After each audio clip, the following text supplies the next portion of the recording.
Hi, everyone. Welcome to the Uncork Corner podcast. I'm Nick. I'm here with my co host, Bianca. And today we're excited to bring on Wiggly Bridge Distillery to talk to you guys from up here in Maine.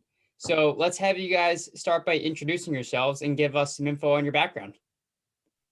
Well, I'm David Woods, senior. I guess I need to use that now. And this is my son, David. How's it going? As far as how it all started and things like that, was primarily my darling son over here blurted out at a family dinner that he was going to build a still and make whiskey. And I kind of thought that might not be a good idea, because it's against the law to run a still without a federal permit. And so we knocked it around for a while, and I have a home in another country, a little island in British West Indies, Montserrat, and it's legal to do most anything you'd want to do down there. So we built a small 10-gallon pot still and started making bush rum. And through the process of learning how to build a still, do fermentations and stuff like that, we discovered we get a federal permit. So we applied, and last week, 8 years ago, we got our federal permit from the government, and we Starting building a bigger still in the States. That's awesome. So that's really an interesting way to get into it, because a lot of the people that we've talked to so far, I feel, have already been brought into more established distilleries or have been in the industry by joining other companies and learning how to do it. So you guys built it from yourselves from the ground up. That must have been quite the endeavor in learning how to do that. So where did you first turn to learn how to build a still, learn how to start doing this the right way? Internet forums, YouTube, all sorts of questions. We would do some trade shows, and you're at the bar and you're just chatting with people and picking through their brain and with the questions you have for that trip. And you said that you started with rum. How did you decide to get into all these other spirits that you guys offer now? Well, the reason I started with rum is because molasses was easily accessible for fermentation. I mean, I fermented soursop and cashew cherries and coconut water, and most of them were failures. But it allowed me to understand the fermenting process and different bacterias that I don't know which bacterias they are, but I know that they were different. And then certain things worked and certain things didn't. I mean, my passion as far as spirit to drink is whiskey. So that is the first product that we actually produced commercially, was our what is now called small barrel bourbon. We started off calling it baby bourbon, and then there was some discussions that we couldn't use that name. So we changed it to small barrel bourbon, and it's been that for 7 years now. And with that, is there any particular whiskey that you tend to gravitate towards? Is bourbon your favorite one to drink? Yeah, without a doubt, bourbon. I mean, some of the scotches to me are too light. I don't like smoke. I like sweetness. I like rye. And that's why we're such a high rye bourbon. Is, I could cut my drinking in half by just having a high rye bourbon. There you go. Satisfy both tastes. Yep. And tell us a little bit about your name. So being from Maine, I was able to sort of recognize that as sort of a local landmark. But for everyone that's listening, can you tell me how you landed on that as, I guess, your mascot? Yeah, so it's the world's smallest pedestrian suspension bridge, and it connects this teeny little island, which is really a peninsula. But back a long time ago, the bridge never had a little path that went to it, and the tides would fluctuate. So it was actually a wonderful place to go drinking as a kid. So my dad, when he was rebellious as a high schooler, probably earlier, would go there and have some drinks. The cops couldn't get out on the flooded portion, but they could come the other way. But anyways, it's just a really small, cute landmark of town, and it's not very small, but when you walk over it, it just has that feeling. And it's kind of similar to our distillery. It's not a huge distillery, but when you're in here, it just has that, what we hope that quality comfort feeling that the bridge kind of has for us. Gotta love those personal ties too. There's always some sort of something like that has to be there. And for you Yep. both, I think that's such a funny one. So you can always look at it and think, this is personal to us, no matter what happens. We definitely had some good parties back there. That's awesome. And one of the ways, the first exposure for us to you guys is actually, you are perfectly in between Bianca and I. Bianca's in Ipswich and I'm up Oh. here in Westbrook by Portland. So Okay. whenever we need to meet to exchange samples or talk about the podcast or whatever, we meet at St. Joe's Cafe, and we pulled up there one day. No, I just moved to Maine from Boston a couple of years ago. So I haven't been super well versed in the Maine spirits and everything yet, but I've always been a whiskey fan, and we noticed Wiggly Bridge Distillery right there. So we were like, oh, we got to reach out to them. It's perfect. So we did. Yeah. And since then, we've noticed you guys. I mean, you're all over Maine around me and all the stores. And I think I've seen you in Mass and New Hampshire as well. So Yep. It's awesome. And we're excited to get into talking about some of the spirits. So we can start with some of the other spirits and then kind of get into the whiskey, because we have those here to taste, and we'll kind of round it out with that. But to start, you already touched on, your rum. So what exactly is, I would say, this type of rum that you produce? Is it a spiced rum or white rum? What? No, we do a white rum and a barrel aged. It's a very heavy, a lot of oils, a lot of esters, Caribbean style. We use a dunder pit, so we're able to create a fair amount of muriatic acid, and we infect our molasses with the dunder, and it makes for a longer fermentation because you're fighting the bacteria the whole time. But if you keep your pHs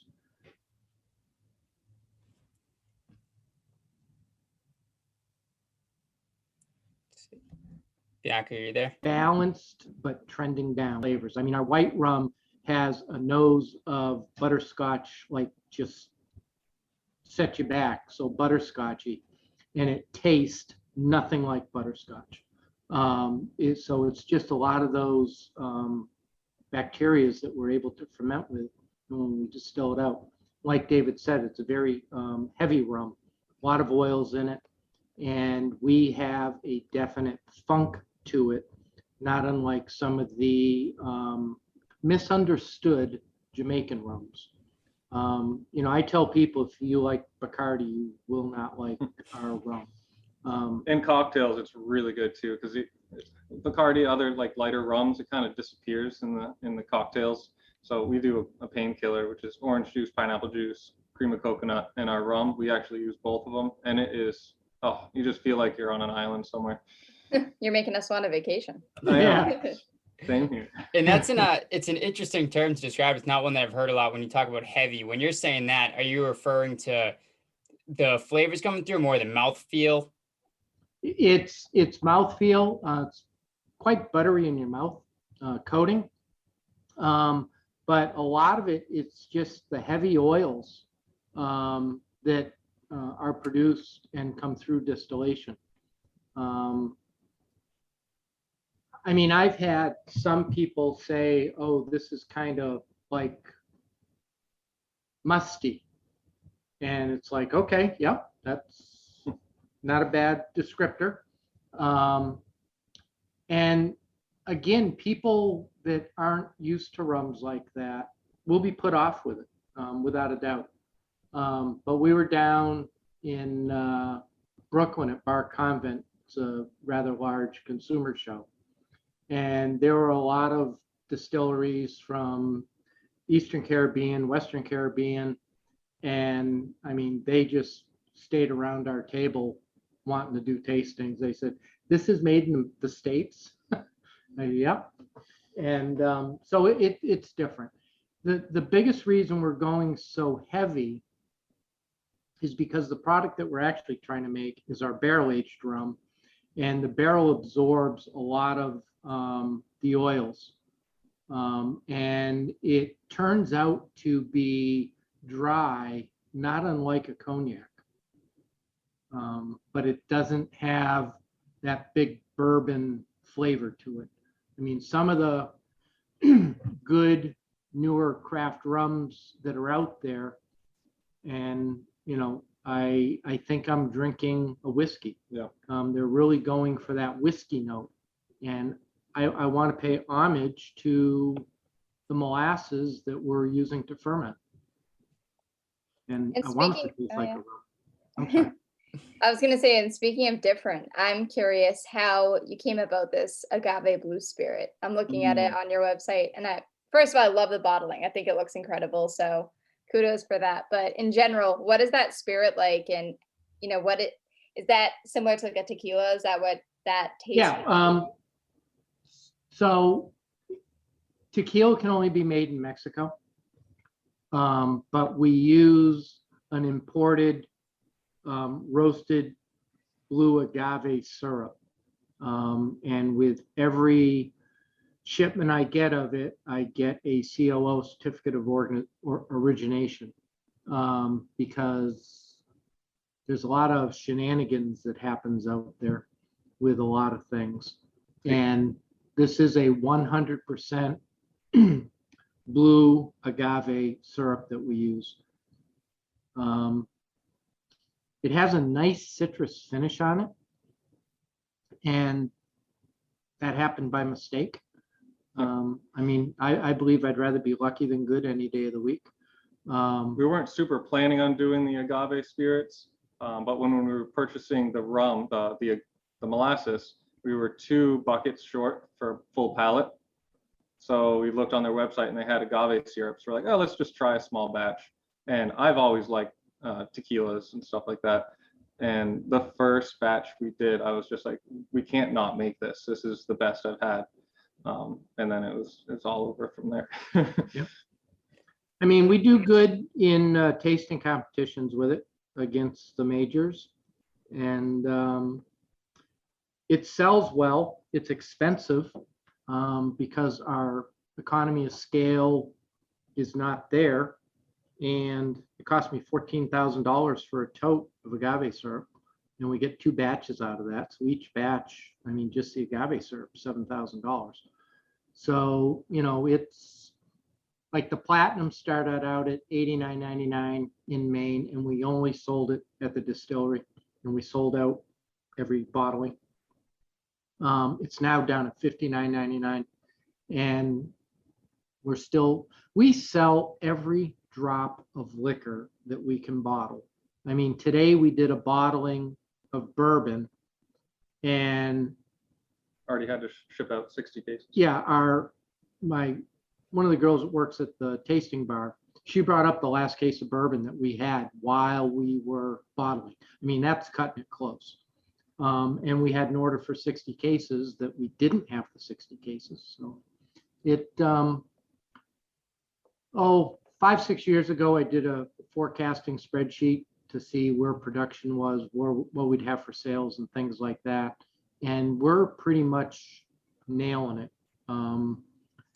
So in a year from now, we will probably, if we don't expand our footprint more, we'll have more bourbon than we can sell, which will actually be a good feeling for me, because we're always scrambling, trying to find, which barrels can we dump. The small barrel bourbon, which you're trying tonight, that started out as a 16-month product, and now we're up to 3.5 years with it, and it's different, and I will say different better, but the sub 53-gallon barrels, when you're into the 30s and stuff like that, there's not a lot of information out there on aging in them. And we were guilty, I say that politely, of what every craft distiller is guilty of in the beginning, and that is learning the barrels. And you think it's ready, and then you try like a further aged spirit, and you're like, oh yeah, I see. This is a little fresh still. I mean, we never bottled anything that we thought was too young. We kept it.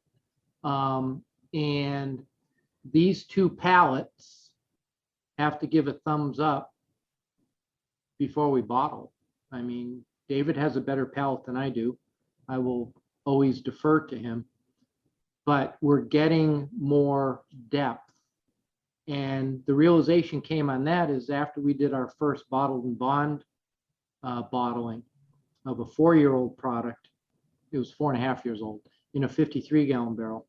And we were able to see more of the nuances that our sour mash recipe will give us. And right now, we're just starting to see that in the 30-gallon barrels by letting them go down the road farther.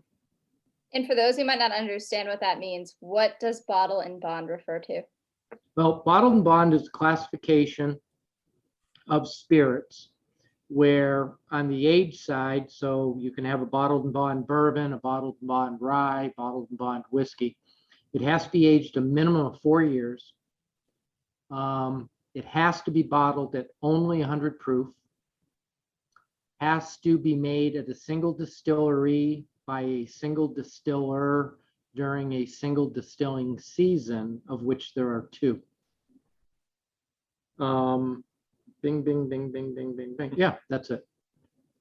In a bonded warehouse. In a bonded warehouse. Back in the day when the revenue agents actually worked at the distilleries, and they were the only ones with the keys to the tanks in the rick house, it would be bottled under strict supervision. Now the supervision is done by me signing the bottling log. There's a checkbox that you have to check and sign. Under the terms of perjury to the United States federal government, I do contest that the above statement is true. So yeah, it's just like somebody watching you.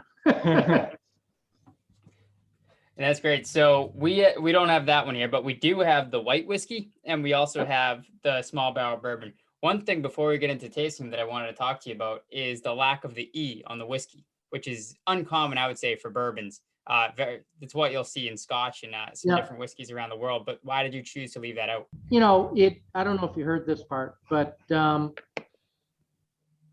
I like playing games with the English language now and then. If somebody says, like you just did, oh, I noticed you don't have the E in whiskey, and I know you read the bottle. So it's kind of being a nonconformist. If everybody's doing it this way, trust me, I'll do it another way. It's how I'm wrapped. It has always kept me safe. It comes down to when I was a kid taking driver's ed, they were teaching defensive driving and really going down the road of that. And I raised my hand and I said, yeah, but if everybody's driving defensively, no one's going to get very far. So I'll probably be out there pedal to the metal. And the driver ed teacher did not appreciate that view of it. But that's the way I think of things. If everybody's going one way, why? And maybe choose a different path. It served me well so far. So to get into tasting these whiskeys, which would you guys recommend we start with, the white or the I would small do the barrel? white first, just because it's bigger. So the white whiskey is the same grain bill as our bourbon, 58% corn, 37% rye, 5% malted barley. On the white whiskey, we do, I hate do, but we do different cuts coming off the still. They're much narrower because we're not going for any of the fusels towards the end, or the barrel also removes a lot of the kind of off flavors, and where we have 60 seconds with the white whiskey in a barrel, we're not removing all the off-putting flavors. So we have to kind of clean it up a little bit and shorten the hearts. So we tell people take 2 sips. First one really small. Roll it around your mouth. It's going to be prickly, not unlike Listerine. And that's because it's aquaphobic, high in alcohol, and it's actually extracting moisture from the tissues of your mouth. You're not going to get a ton of flavor. That usually lasts 20 to 30 seconds for most people. And then we suggest you take a normal sip It will open right up. You'll get the sweetness of the corn. You should get the spiciness of the rye in the back of your throat, and it will warm you down your torso, probably past your belly button. It's bottled at 100 proof, 50%, and it's good and clean. Yep, definitely. So I just, like you said, I took a couple sips to test it out. What I will say first on the nose, where a lot of whiskeys and once you get into especially American whiskeys and bourbon and stuff, you'll get sort of that sting, that tingle in the nose when you smell it. I don't get any of that with this. It's really smooth, a nice clean smell. And then on the taste, definitely like you're saying, the sweetness comes through in the end a lot, and it's just really smooth going down. It's I like it a lot. It's definitely Thank you. delicious. And It keeps going, that's for sure. Yep. Bianca, have you gotten a chance to try it out yet? It's definitely different. And Bianca's not a whiskey girl. Full I disclaimer. She doesn't really like whiskey, so don't not like it. It's definitely different in flavor. I'm still not a whiskey aficionado, so I'm not great at tasting them. But it's What's your definitely go-to spirit. Yeah. I typically would drink gin if I was drinking a hard liquor. Yeah, so I'm a little different, but I'm warming up to the whiskey, so don't be fooled. We're getting there. But my question, so it's definitely different than most of the whiskeys I've tried. Obviously, it's its own thing. It is different. What is it that makes it? And you might have already answered this, but what is it that makes it white? I've had a lot of intrigue from people I've shown it to. All spirits come off the still clear. The color from spirits comes from the tannins of the barrel and the caramelized sugars. It's just like, if it's fall and it rains out and there's a puddle and you notice a leaf in the puddle, that leaf will turn the water brown. Those are the tannins that are in the leaf, not unlike the tannins that are in the oak. And most spirits will receive 90% of their color within the first 6 months of aging. So to get to the colored one here, the small barrel, I just started sniffing and tasting this one here. And immediately, one thing that I'll note is that on the smell, it almost seems like I'm getting a little bit more on the nose. When it comes to, I guess what I'd say, that tingle, I'm not very great at identifying the nose on the whiskey so far, still learning. But on the taste, definitely not getting as much of like a citrusy, fruity sweetness almost as I was on the white, where I was almost getting like a raisiny type finish. Where I'm definitely, I'm a rye whiskey fan. It's one of my favorites, and I'm really getting that sort of grainy, grassy flavor coming through on it. And again, super smooth. You guys nailed it on that. It's definitely easily drinkable. I haven't added any water or anything to it, and just straight out of the bottle, it's just delicious and easy drinking whiskey. So on the nose, right out of the bottle, what you're going to get is the difference between this and the white whiskey on the heads cut. So we cut sooner into the run, so we're allowing more of those higher alcohols to go into our hearts. They finish out better in the barrel that way. I mean, we keep copious notes on stuff, and I mean, we'll not as much now, but 5 years ago we were changing our operating procedures pretty much quarterly. And if we made a mistake, we accepted the mistake, keep even better, tighter notes on that mistake. And a couple of mistakes, we do that now all the time. It turned out really well. I mean, this whole thing's self-taught between David and I. And it's a trip. It's a trip. But yeah, this definitely feels like, I don't know if that's an accurate representation of it, but this feels sweeter to me. Like it's brighter in my mouth. It'll be a lot sweeter. Nice. Yeah, it's nice. So you get so what you're getting is when the barrel is toasted, the heat caramelizes the wood sugars, and now that we're aging even longer on the 30-gallon barrels, the extraction of those sugars into the main body of the spirit happens during the cold season, or when the barrel goes into a vacuum. It actually squeezes what's in the wood back out into the liquid in the center of the barrel. Now, for most whiskeys, and you've, I'm sure, played around with many, is there a minimum aging time that you have to age them for it to have, you know, a good flavor, a good drinking flavor? Yeah, I mean, our baby bourbon was aged in 5-gallon barrels for 9 months, and a good product. We sold it all. People liked it. It's different than what we're producing now in bigger barrels. The recipe has primarily stayed the same. We've got several cases of those first batches that we ever did, and one of these days we're going to have a horizontal tasting, which I think would be kind of cool to do on our 10th year. Note to self. The I forgot your question now. I ramble.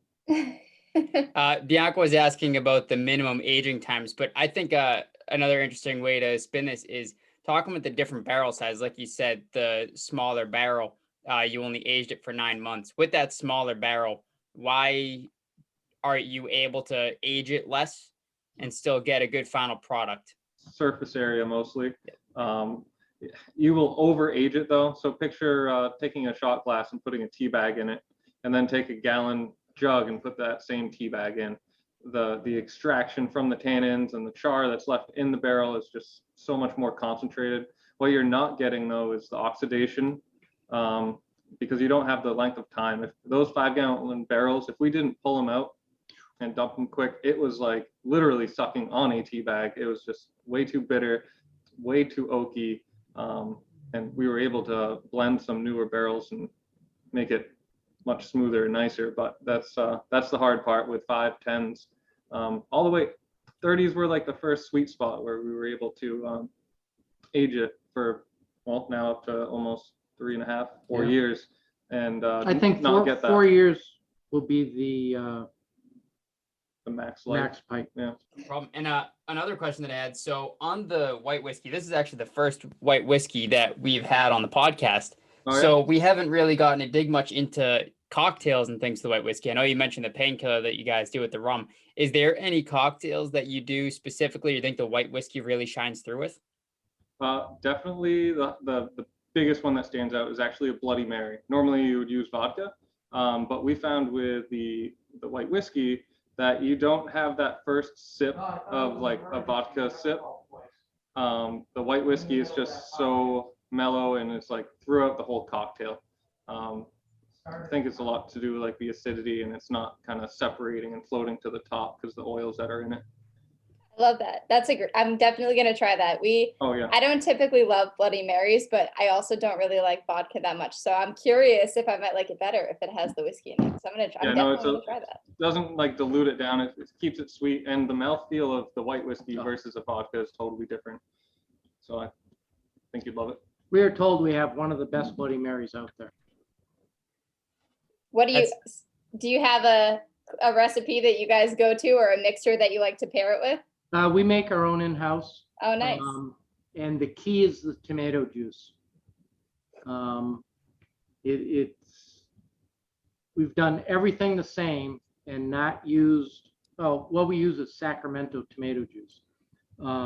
And the neat thing about that tomato juice is that it is pretty much canned at the field. I mean, those tomatoes are picked and they're immediately cooked and processed and canned the same day.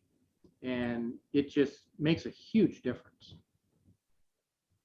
So we've tried V8 and Campbell's and Libby's and all the tomato juices that are out there, but the Sacramento, it shines right through. And you probably can't pick a favorite because, I mean, they're all yours.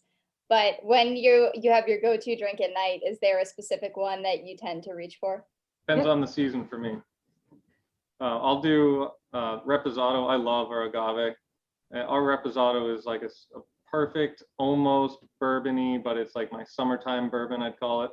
It is so smooth. I'll just one ice cube, and if I'm feeling like I want a little lime added to it, I'll do that, just a little squirt. But other than that, our bourbon kind of like 90% of the time is my go-to drink as well.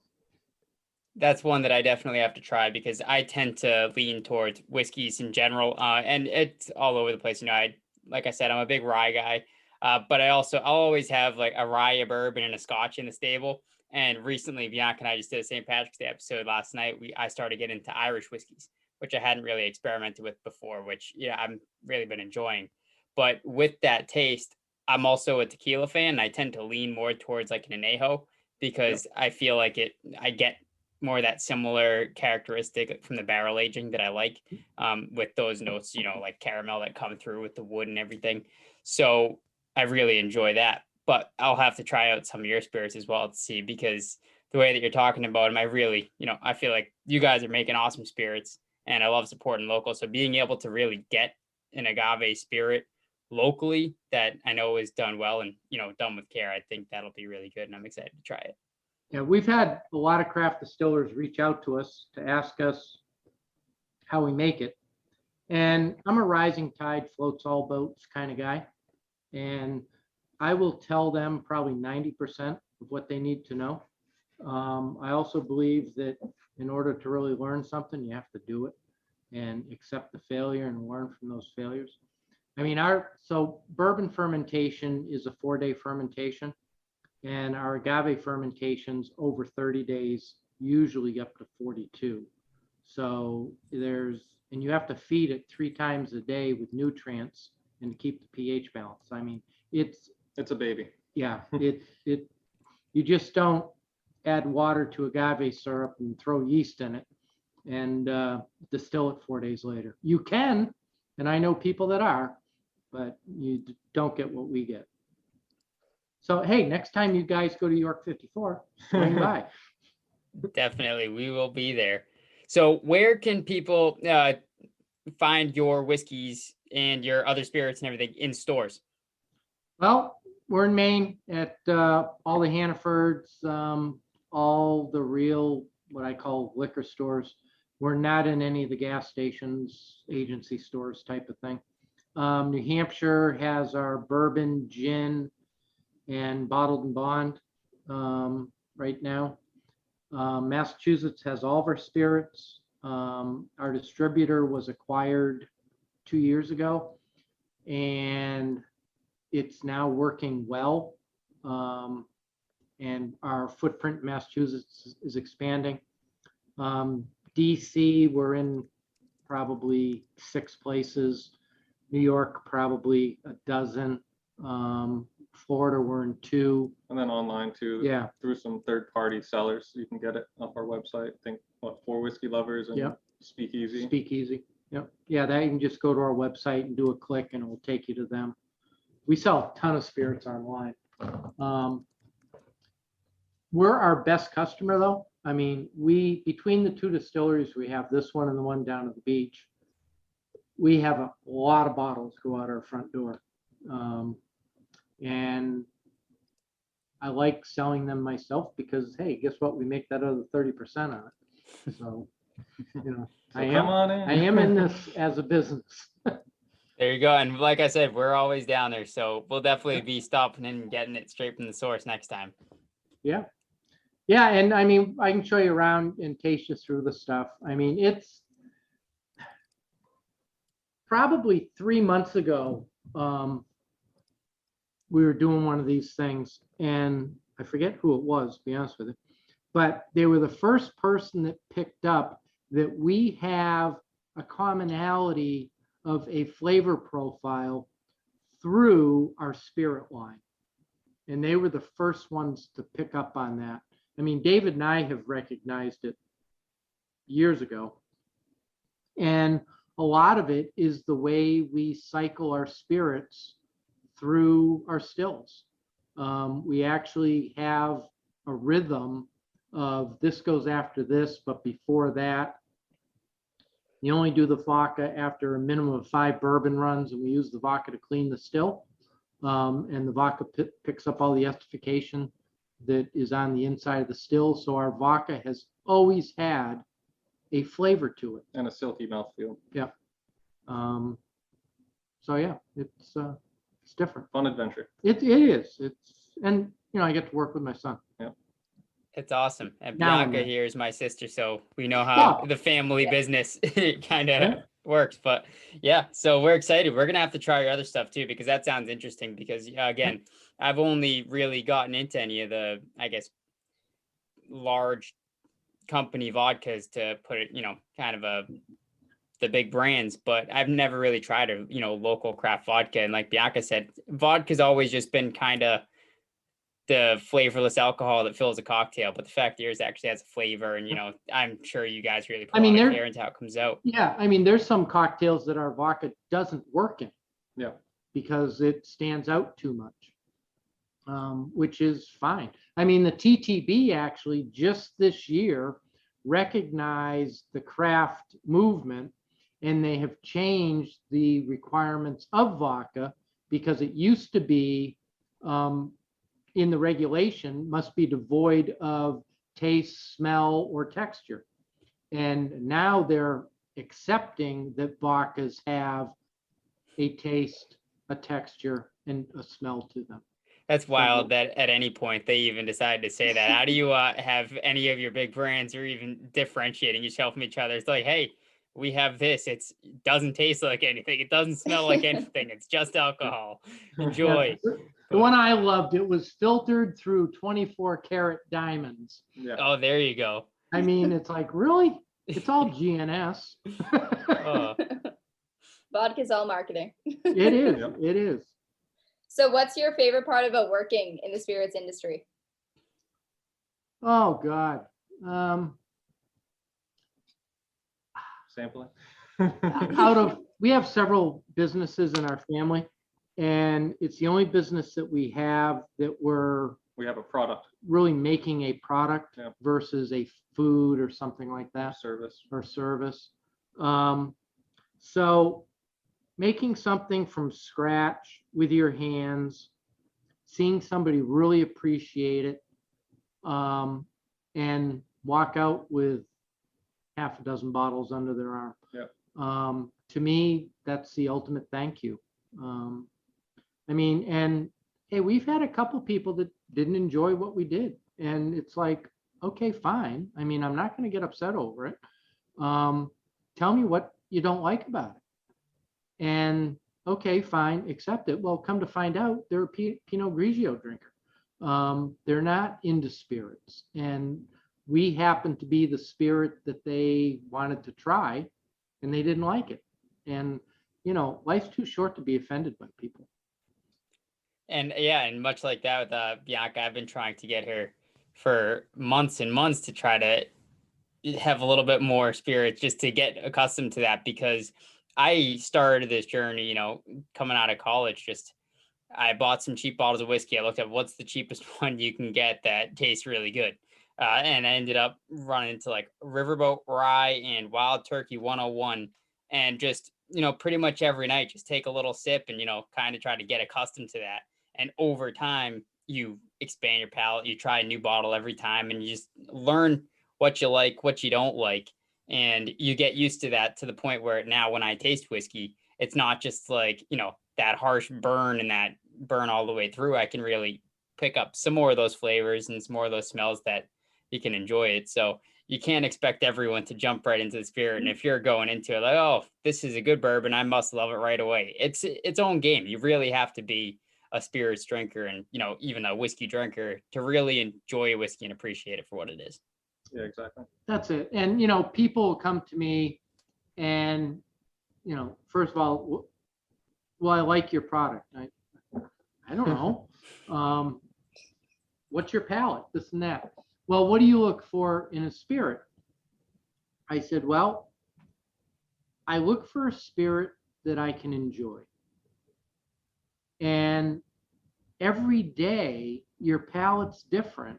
I mean, I'll be honest with you, there's a couple days Yeah, you're like, In taste the- this. Is this off? And like, no, it tastes And- great. and I'm What'd you like- have for lunch? That's it. You know, what is your hydration level? What is the level of sleep?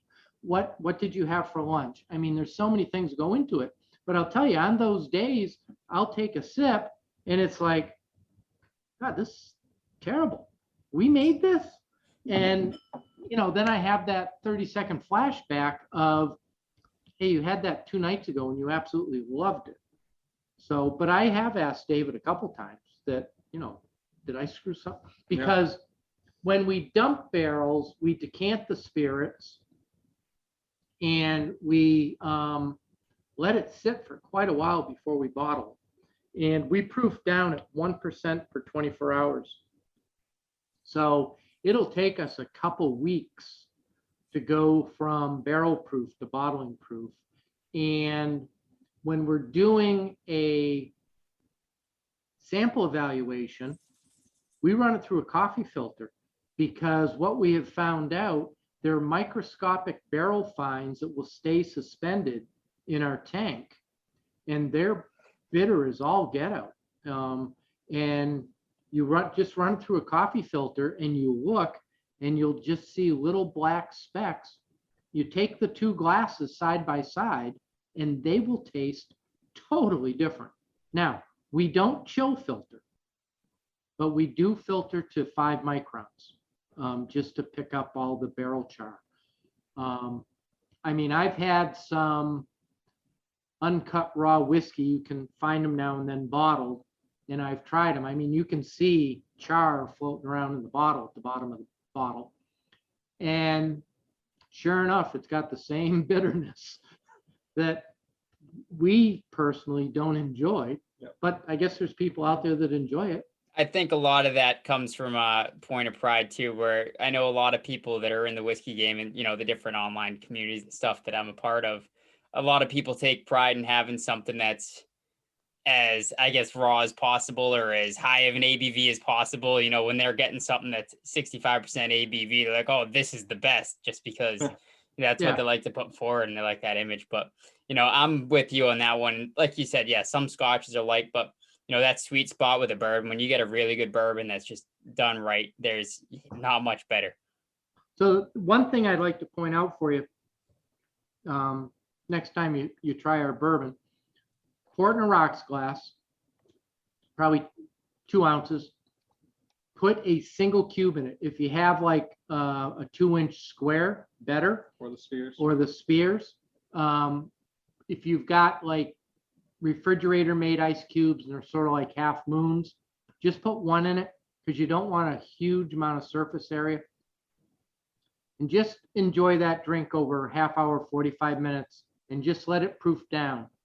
And our bourbon and our mash bill has enough complexity in it that it changes at different proofs. And to me, it just blows me away that it will change that much as the ice melts. I've tried it with a pipette, putting different values of water in it, proofing it down, bring home my densometer so I can check the proof on the fly. But the flavors will change batch to batch, I've noticed. So a lot of it is the way, you know, the grains fermented out, but that's really trying to get anal on it. And a lot of that, I think, also comes from we've been over this before. Any agricultural product is going to change with the inputs. You know, every season it's going to be different. And, you know, you're obviously trying to keep somewhat of a consistency in the process and everything. But, you know, the ingredients that go in are going to ultimately have an effect on the final product. I mean, and there's fining techniques that some people do. I mean, you can add oaken powders. And All sorts of stuff, coloring agents. yeah, We don't do any of that. Just not, add water after. not in bourbon. But yeah, there's a lot of whiskeys that there's a lot of, I call it shenanigans. But I took a class that you could add 4 different properties of oak powders. They had different pHs and things like that. And we took this bourbon that was definitely subpar, and in 20 minutes turned it into something that was fabulous. And it just blew me away. I mean, the company's from France, and they use it a lot in the wine industry. But yeah, there's stuff out there that people do. You know, some places add glycerin to increase the mouthfeel of the spirit, and it also will sweeten it up. But we don't add anything to any of our spirits. So for everybody who's listening, who's interested in finding the spirits, check out the website. And for those who are listening, who would like to follow you and see what you're up to, where can they find you on social media? Yeah, Wiggly Bridge Distillery, Facebook, Instagram. We have a small YouTube channel that we started. If you want to go on that, you can see how we built the last still we made, 750-gallon copper stainless hybrid pot still.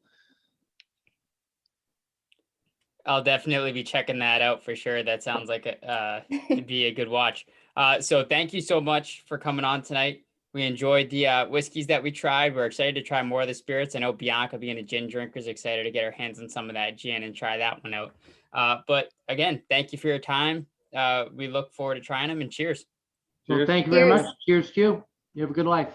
Be sure to follow us on social at Uncorked Corner and on the blog at uncorkedcorner.com for a taste of more food and beverage content. And if you enjoyed the show, don't forget to leave a comment, subscribe, rate, and review on whatever podcast platform you prefer. Thanks for listening.